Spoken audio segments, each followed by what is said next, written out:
Yeah, we're going to start soon. It's 1 o'clock. Please let us know when you're ready.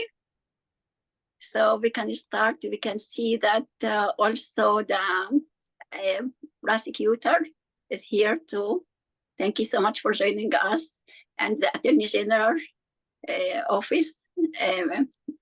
Thank you so much, Detective Samer, for all what you do. And we're going to start soon, a little bit. We give like 2 minutes, 2 more minutes, and we start. Thank you.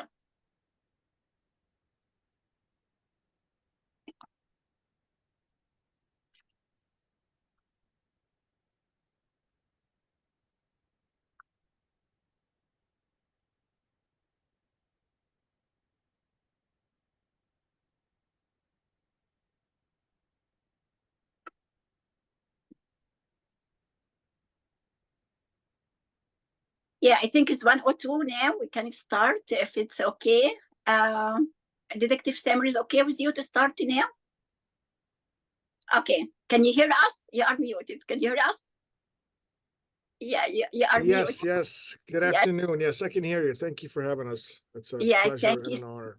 Thank you so much for everyone joining us today. Yeah, we really appreciate it. Especially thank you for the Attorney General office and for Bergen County Prosecutor and for Essex County Prosecutor. Thank you so much for making time and to join us from your busy schedule. We're going to start with the Attorney General, Prosecutor, Detective Samer. We're going to speak about hate crime. So far, we did about like over 10 webinars about hate crime, some of them in personal and some of them online through different cities and through different organization, non-profit organization. So Detective Samer, please, you can start now. Thank you. Thank you again. Good afternoon. Happy Friday. It's an honor and a pleasure to be part of this great webinar.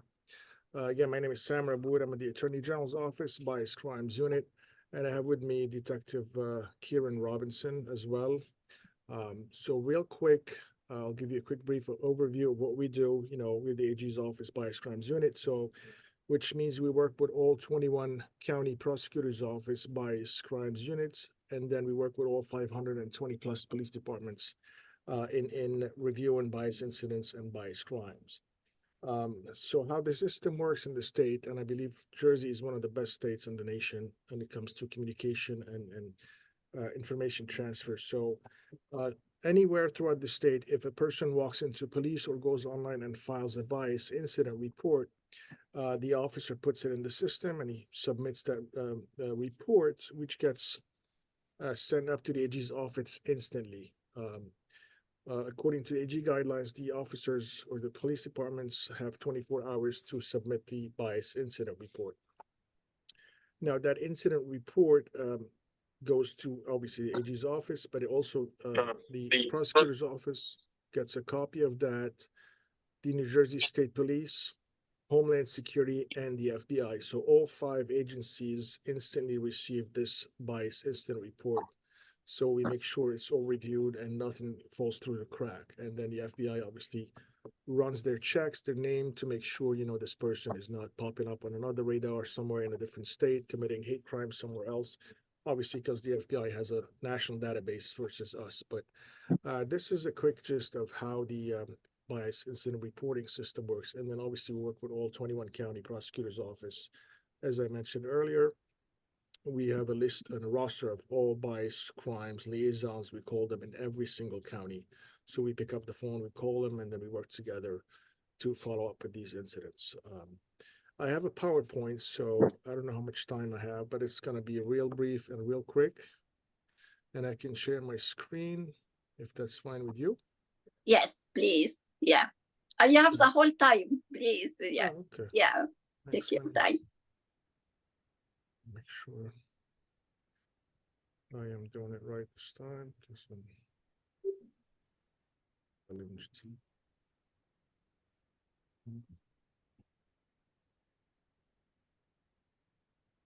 All right, share screen. And then here we go.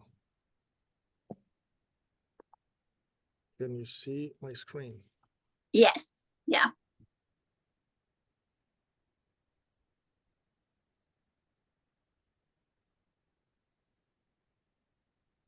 All right. Can you all see? Yes. Okay, Yeah. this is Detective Kieran Robinson. She works with us as well, and she put that together. This again a watered down. We have different PowerPoint presentations that we cater to different communities, be it the Muslim, the Jewish, schools, colleges, communities, town halls. So this is a real watered down version of the bias incident reporting hate crime. So again, the mission of the bias crime unit located within the New Jersey Division of Criminal Justice is the statewide coordination of efforts to eliminate crimes motivated by prejudice against others based on race, color, religion, sexual orientation, disability, ethnicity, gender identity or expression, and national origins. So these are called the 9 protected classes in New Jersey. Anytime someone, commits a bias incident against those 9 protected classes, it becomes a bias incident or crime. So what is a bias crime? A person is guilty of a bias intimidation crime under the New Jersey law if they attempt to commit, conspire with another to commit, or threaten the immediate commission of an offense with the purpose to intimidate an individual because of the protected classes, again, race, etc. So it could be a name calling, could be a swastika, could be something written, carved, it could be a name slur, a racial slur, it could be, and then escalates to a crime, which becomes, assault, ag assault, sex assault, etc. So these are the bias crimes and bias incidents. So what is bias? A performed negative opinion or attitude toward a group or person based on their race again. So bias could be that comes in many forms. So it could be opinion, it could be a comment, it could be a gesture, it could be something. But as soon as you what's the word? As soon as you direct it towards the 9 protected classes, it becomes a bias. If 2 people are calling each other names, it's not a bias unless you say, hey, I'm calling this because of that, or because you're this, or she's that, or she's from here, then it becomes a bias. And this is when we get involved.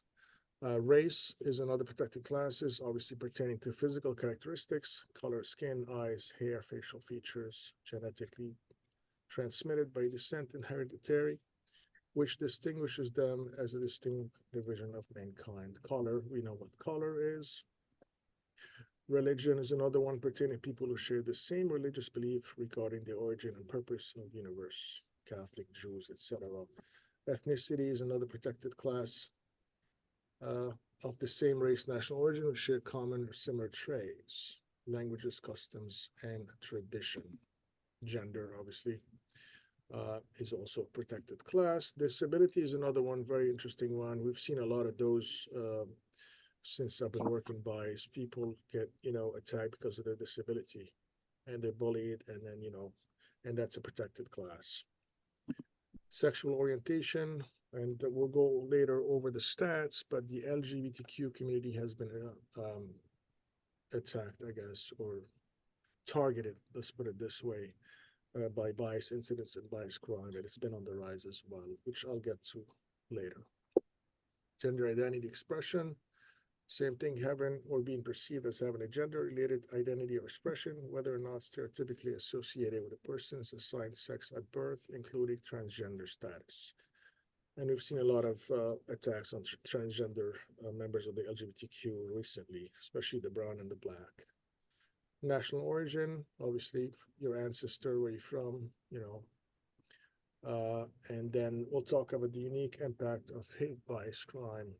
By the way, Kieran, you're welcome to jump in anytime if you want to add something or comments. So the victim feels helpless because they were attacked because of something they cannot change or shouldn't have changed. So if they're black, if they're Asian, etc., that's something that they can't change. We saw in 2020 when COVID hit, the Asian community got really targeted because people were accusing them of spreading the virus. George Floyd's murder happened. Black Lives Matter movement. There was a lot of incidents against the black community. We've seen 9/11 happen, September 11. The Muslim community, the Arabs, or everyone who looked Muslim or looked Middle Eastern also was targeted. We've also heard about a lot of, horror stories about people in 7-Eleven getting attacked because they thought they were, Middle Eastern. So that's all because of your origin and things you cannot change. The community confidence erodes because all citizens feel vulnerable to the attacks. So as we all know, when someone is attacked, the whole community is attacked. Bias, hate, and bias crimes and incidents really, really affect communities at large. Feeling of isolation from neighbors, we've seen that across the board when people are attacked because of their race or color or religion. They feel they're isolated. They start staying home. They lock their homes. They're scared to go outside. They're scared to be attacked again, and that's something we've seen. Communities fracture along racial, religious, and ethnic lines. That's another one. A lot of big cities and towns obviously have a lot of different races and religions and ethnic backgrounds, but as soon as there's friction or tension or one of the nine protected classes gets targeted, you can see frictions between this group or that group, this religion, that religion. And that's why the AG's office, we also get involved with outreach. We do a lot of community outreach. We go out to mosques, Jewish temples, like I said, town hall meetings. We go to food banks, and we really try to spread the word, try to bring them together at town hall meetings. Different religions sit together, they go back and forth, they iron out their differences, their issues, etc., etc. Excuse me. So the underlying cause of bias crime, obviously, is the negative stereotypes, the economic change as well. After COVID hit, economy tanked a bit, and then we saw a lot of rise in bias incidents, bias crimes. Racial division of youth within school. That's also another issue that we've been seeing. By the way, I would say 25 to 30% of the total bias incidents that are filed in New Jersey or received, 25 to 30% have to do with the youth. They're either the victims or the perpetrators. And we all know the rise in bias incidents and bullying that happens in school. We're also working with the Department of Education to really take care of that or minimize it. We also work with other prosecutors' offices. They've been going out to schools and giving out bias presentations specifically targeted to children and kids in school to try to curb the hate in school that's been going on. Social media, news, TV, obviously, that's also important because, as we all have seen, we've seen politicians go on TV and say, Mexicans are bad or they shouldn't be here or they're taking whatever. And then, the rise against the Mexican or Hispanic or Latino community in bias incidents shoots up the roof. Same with the Muslims, they're all bad, they shouldn't be coming in, etc. So really, the media and the TV and politics play also a role as well. Also, the events and the wars overseas have an impact here. Since October 7th of last year, we've seen a lot of protests, a lot of, excuse me, a lot of tension between the Jewish community and the Muslim, Arabic, and Palestinian community across the nation. You would be surprised how much international events have been affecting the state of New Jersey here. Same with the Russian and Ukrainian war that happened. When it started, we went out, we talked to all the Russian and all the Ukrainian chaplains, and we visited churches and, spread the word, call us, report any crime, and then we try to bring them together. And that's also part of what we do for the community outreach program. And obviously the job markets, and I mentioned the COVID-19 as well, which affected the bias crimes in the state, excuse me. These are kind of all stats. I'll share the later stats when I get to it, but most common types of bias crimes are harassment. Harassment is seen across the board, whether it's in schools and, shopping centers. We've seen all kinds of harassment just based on religion or ethnicity or, a lady had a Palestinian flag in the back of the car. They attacked her, smashed the car. Same thing with the Jewish flag was ripped down. So Terroristic threats, same thing. Vandalism, we've seen a lot of vandalism based on bias and hate. Arson, we've had some fire bombs thrown at churches and mosques and temples. Obviously, the assault as well, we've seen that. Homicide, very rare, but we had a homicide a couple years ago in North Jersey also based on hates. The victim was a member of the LGBTQ, and the perpetrator tried to kill him. So yes, we do see a lot of bias incidents and bias crimes, and there's a rise obviously in the numbers, and it's been a steady rise because of probably two reasons. One of them is the community outreach that we have been doing throughout the state, going out, giving out flyers, call the AG's office, report it to your prosecutor's office, call your local police. First thing we tell them, whether you suspect or not, if you're not sure, regardless, call the police. Let us do the decision making here. Don't worry about it. Just call, report it. So that's one reason why the numbers went up. The second reason, obviously, like I mentioned, all the reasons earlier, the wars, the politics, etc., do affect the number of bias incidents throughout the states. The difference between an incident and a crime, that's very important to go over, ladies and gentlemen, because a lot of people do call and they tell us, hey, I was a victim of a bias crime. And we say, okay, please tell us what happened. And then they tell us, oh, this person came and screamed a racial slur at me, said, go back to your country. Unfortunately, that's sad, but it's not a crime. That's an incident.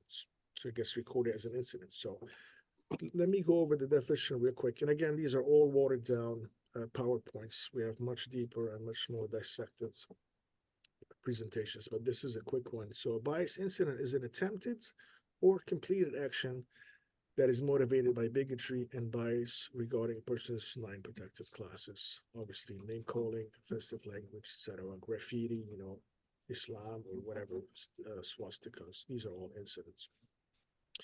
So a crime is a person is guilty of bias, intimidation, crime under the New Jersey law if they commit or attempt to commit, conspire with another, or threaten the immediate commission of an offense with the purpose to intimidate. So two guys walking down or whatever, he calls him a slur, you're this, you're that, that's an incident.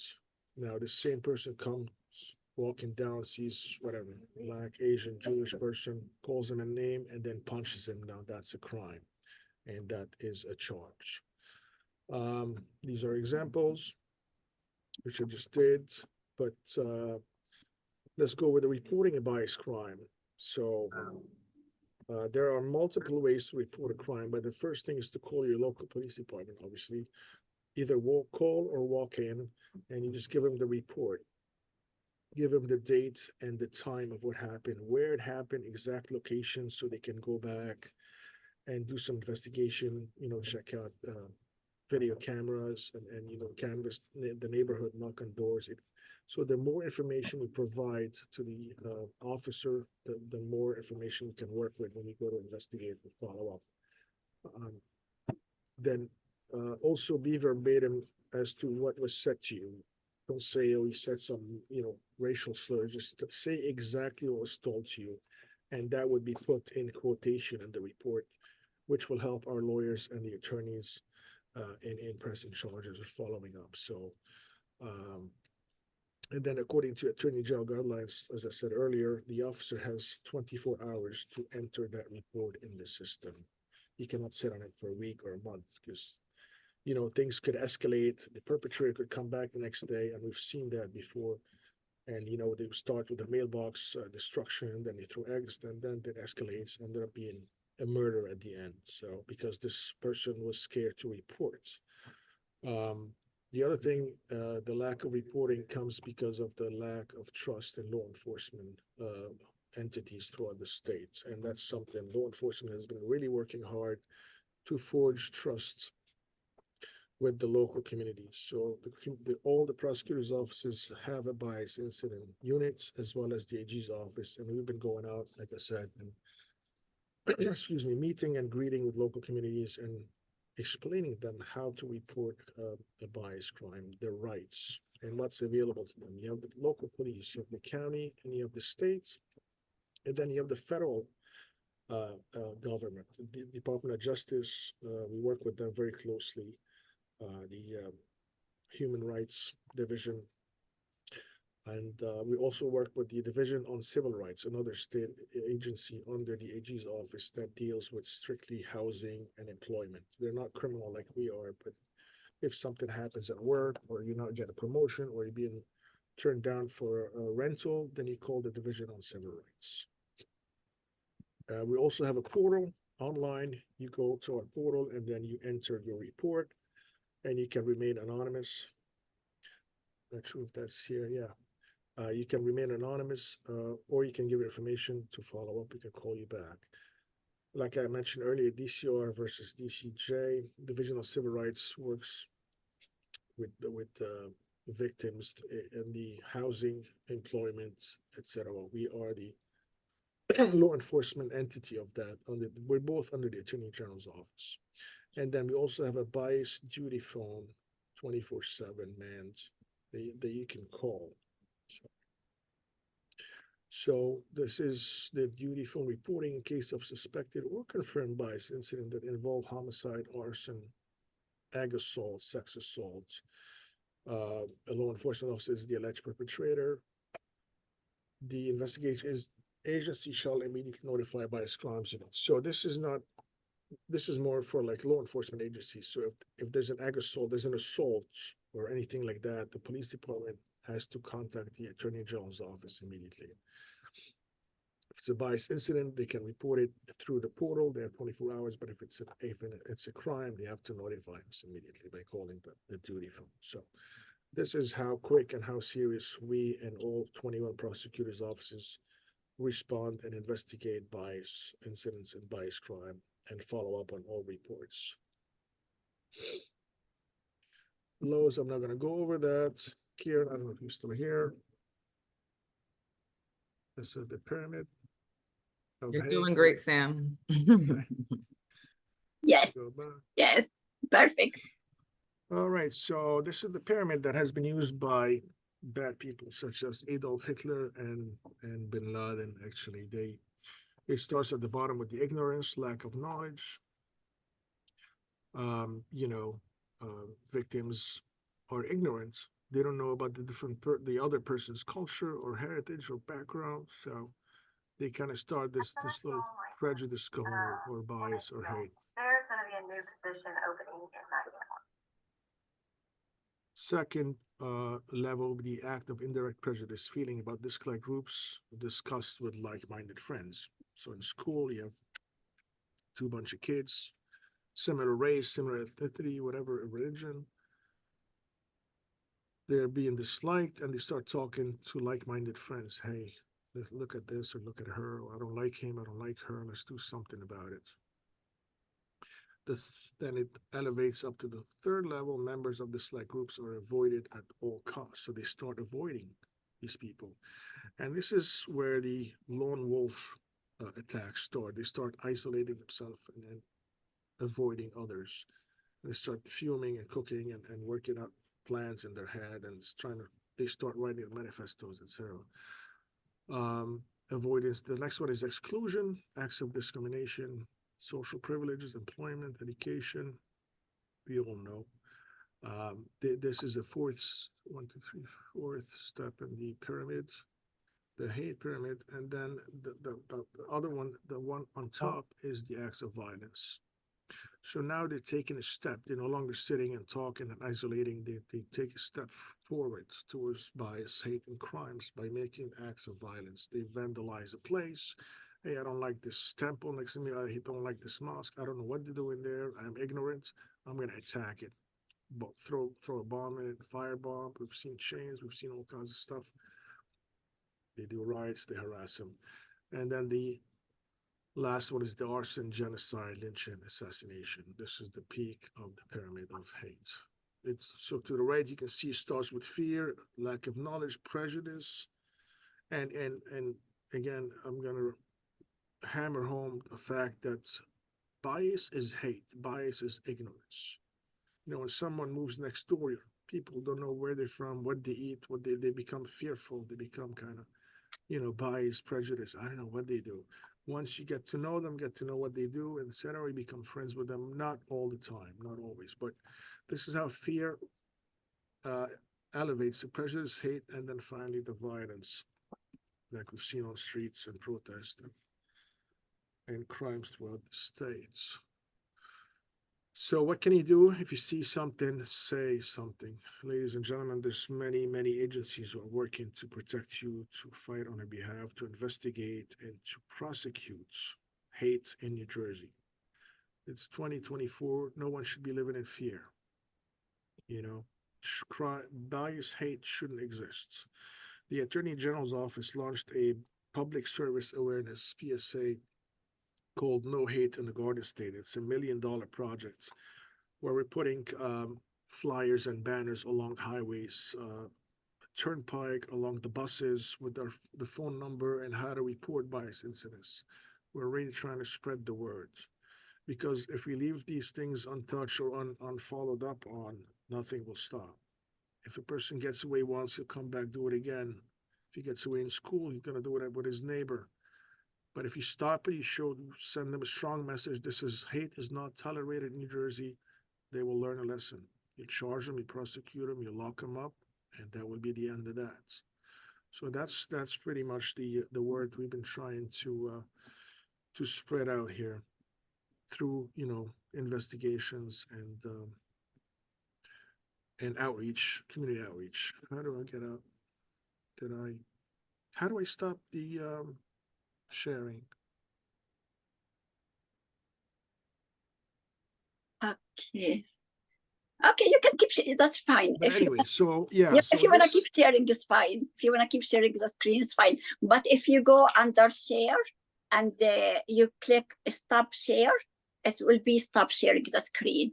If you click on the bottom, which say share, and you click stop share. Anyway, I'm out of my. But it's okay. If you want to keep sharing, it's fine. It's okay. So that was it, really quick in a nutshell. And I see DOJ is here. A lot of people are here. But any questions for me or for the AG's office, or any question about this presentation? Oh, by the way, let me real quick go over the stats. Sure.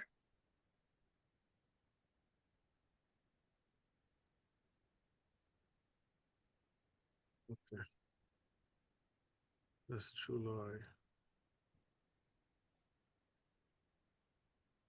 Okay, it's opening up. Can you still see my screen, by the way? Yes. Yes. You see the stats, the incident types and stats? Yes. Okay, yes. So these are the stats. So like I said earlier, when I started, the AG's office receives every single bias incident throughout the state on a daily, weekly basis, monthly basis.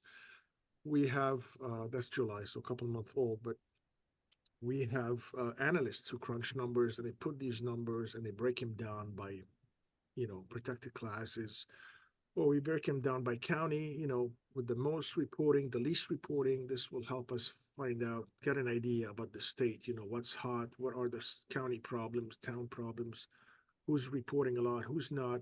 And based on that, we go out and meet with the communities, and try to mitigate the problem there. So these are great numbers to have.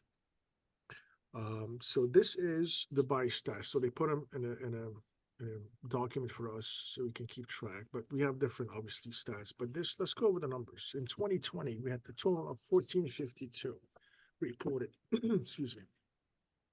Next year, it went up to 1867. 2022, we got almost 2,000 bias incidents. Last year, we jumped to 2,700, and now we're at, I think, 1,900s and counting. So we will exceed the number again to we're looking at 3,200 incidents. I'm not a math major, but we're looking at roughly 9 to 10 incidents a day, ladies and gentlemen. 10 bias incidents or crimes daily. The community that receives the most bias citizens is the Black community.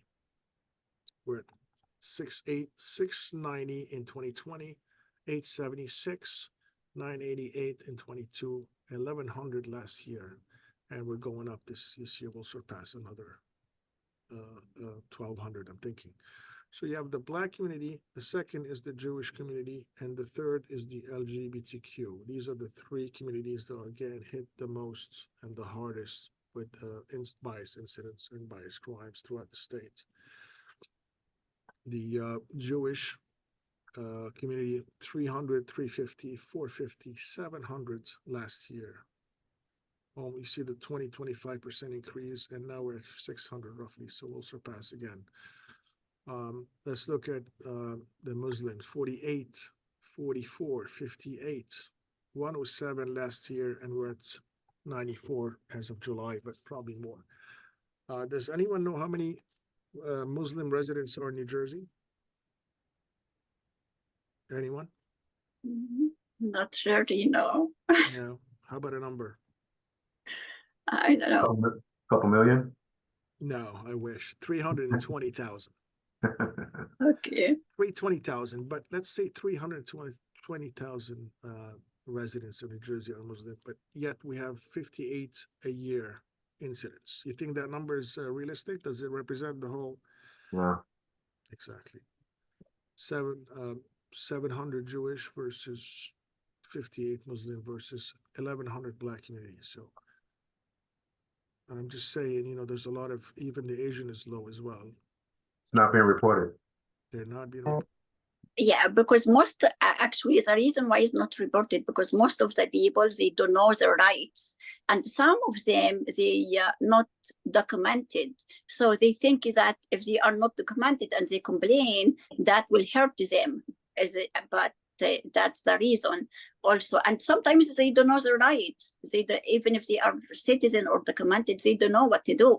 That's why webinar like this, it helps everyone. And we posted actually on all our social media, emails, and unfortunately, some people, they said, okay, we don't know how to use Zoom so far, but we keep tell people about all our service, and that there is the department at the Attorney General Office, at the Prosecutor Office protect you. And we keep announce about that. But that was very, very great information, Detective Samer Aboud. And we thank the all Attorney General Office and the Attorney General team, and also Detective Karen Robinson. Thank you so much for making the time and to put this important to you, to make everyone feel like they are important. And also we thank the Attorney General and his staff and his team for caring about the Ramadan event, for caring about the college when they get attacked in the Rutgers University, and they have incident, and they break the room where is the Muslim community attend that meeting there. And we received a call and email from Attorney General Office at the holiday, say that it's under investigation, to make everyone feel safe, secure, and everyone can feel that they are treated equally. We get a lot of support from Bergen County Prosecutor and Essex County Prosecutor. We have here from Essex County Prosecutor, Mr. Stephen. I don't know if you want to add anything. Mr. Stephen, please. Thank you so very much, and good afternoon to everyone. I think that the presentation that the detective gave was absolutely very complete. It was great. And I can only add to it that you're right, that the Bergen County Prosecutor's Office, the Essex County Prosecutor's Office, Passaic, everybody is firmly committed to make sure that we eradicate as much as possible bias incidents that come into our community. We may have heard a quote years ago where someone said that you can't legislate morality. And I'm not so sure whether or not that's true or not, because if we're very vigilant about enforcing the laws, first creating laws and then enforcing them, the word will get out that that's not tolerated in New Jersey. So that's exactly the stance that we take. I think that efforts like this, as Wafa, as you have said, just to make sure individuals understand what their rights are, and it gives them the best opportunity to really have those rights enforced. And I just commit to you on behalf of all the prosecutors' offices that we will vigorously follow up on and prosecute when we can those hate crimes because there's no place for that in New Jersey. So I'm happy to join this afternoon. It's been very informative, and just we are a resource. So reach out for us as needed at any time. Thank you. Thank you so much for making time to join us. We know how much the prosecutor's office always busy and the attorney general always busy. But like I said, they want to make everyone feel like equally and treated fairly. Thank you so much again for all what you do and for all your support. Now we have the Bergen County Prosecutor, Lieutenant Carlos James. Mr. Carlos, do you want to add anything else, please, and to tell people about what the work in your office, please? Sure. Thank you so much for inviting the Bergen County Prosecutor's Office to take part in this. Not only am I the Bias Crimes Lieutenant, I'm also the Community Engagement Lieutenant. So we do as best as a job as we can to lend a helping hand to various communities. One of the things that I noticed in this PowerPoint presentation are the number of bias crimes incidents. They have gone up significantly over the past 12 months, and we're doing our part to not only address the crimes as they occur, but try to prevent the crimes from happening by engaging in educational meetings with various communities. So please, if you don't have my contact information, reach out to me, or I'll give it to you just by reaching out through WAFA. They have it. But my direct contact here is my first name. By email is my first name.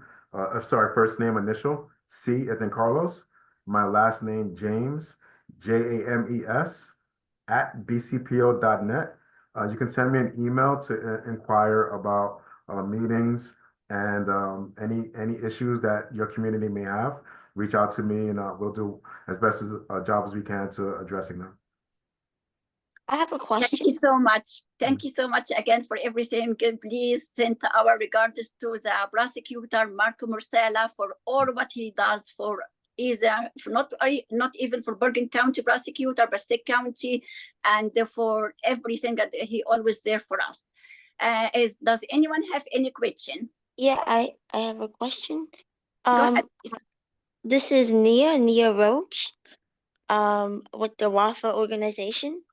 I have a question. Does political party, like what political party you belong to, if you get attacked or if you get discriminated against based on your political party, does that count as a protected group? No, like Sam said, my name is Detective Robinson. I'm Sam's partner. I also work in the AG's office, Bias Crimes Unit. A political class is not one of the protected 9 classes, so no. Okay. Should not count. Okay, thank you. Yeah, you're welcome. Any other question? Okay, please, you have our contact information for WAFA organization or for any question or any incident. If you see something, say something, and we always here to protect you. We want you to please to report any incident. It doesn't matter if you are documented or undocumented. You will treat it equally. So please, if you have any question or anything, email us or call us, and we're here to help. And again, thank you so much for Attorney General Office and his team, and the Bergen County Prosecutor and all his great support and his team, and the Essex County Prosecutor. Thank you so much for all what you do for us. You really, really, if you let us feel like we are equally and treated fair, and there is no discrimination for no matter for anything happened to you. So we treat everyone with respect unconditionally. Thank you for having us, and please spread the word. Have everyone come forward and report regardless of their status. I believe the AG passed a law forbidding cops to inquire about someone's status, whether they're undocumented or not. Right. So that they can't ask. Officers cannot ask about your status. Right. So Okay. that's something they don't understand or they don't know about. But Yeah, Yeah, But- it happened actually because I have case. And the first time when they call the cop, they ask first the question, are you citizen? And they said, can we answer this question? I said, next time, let them know to contact your lawyer. Do not answer anything. If you're not sure what's your answer, do not answer any question. Say that I'm going to call my lawyer, have the lawyer to contact with the police officer, to call with the talk to the police officer. But don't answer any question. You have to know, you have right not to answer any question. Exactly. I agree with you. Yeah. But thank you so much. That's a very good point. We have actually a case like this yesterday. She just contacted us yesterday about that. But thank you so much. I want to just be clear about what Detective Aboud is mentioning. That's Sure. for the victim as well. If you're a victim, you cannot be questioned about your citizenship status. So that prohibits you from telling the officers about the crime that was committed against you. Okay, so that is something that must be emphasized as well. You have a right not to engage in any type of conversations about your immigration status as a victim. Yes. Yeah, I agree, because there is a law by Attorney General Office. Actually, if you are victim of domestic violence, they have like a VAWA law, and this will help. We help some clients to get their paperwork and their green card if they are victim of domestic violence. But most of the people, they don't know. That's why more we do, the more webinar we do like this, the more people will know about their rights. But thank you so much for everything again. I know that you're busy with many other incidents and many other work, but thank you so much for everyone for your attendance, to make the time during the work hours and to join us. And thank you so much for all other prosecutors who join us from different office, and the lawyers, and for any businessmen and businesswomen who joined us today during this webinar. Thank you again. Thank you. Take care. Thank you. Bye. Bye. Bye. Bye. Bye, everyone. Take care. Bye. Bye. Thank you. Take care.